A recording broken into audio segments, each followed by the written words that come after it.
అందుకే అన్నాడు, ఇరుకు మార్గములో ప్రవేశించుడి.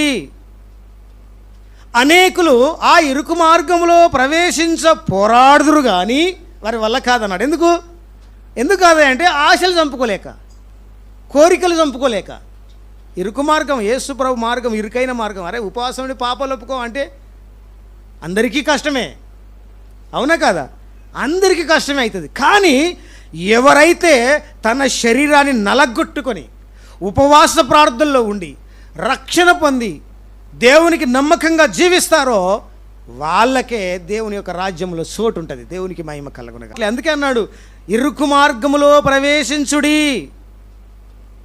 అనేకులు ఆ ఇరుకు మార్గములో ప్రవేశించ పోరాడుదురు కానీ వారి వల్ల కాదన్నాడు. ఎందుకు కాదంటే ఆశలు చంపుకోలేక, కోరికలు చంపుకోలేక. ఇరుకు మార్గం, యేసుప్రభు మార్గం ఇరుకైన మార్గం. అరే ఉపవాసం ఉండి పాపాలు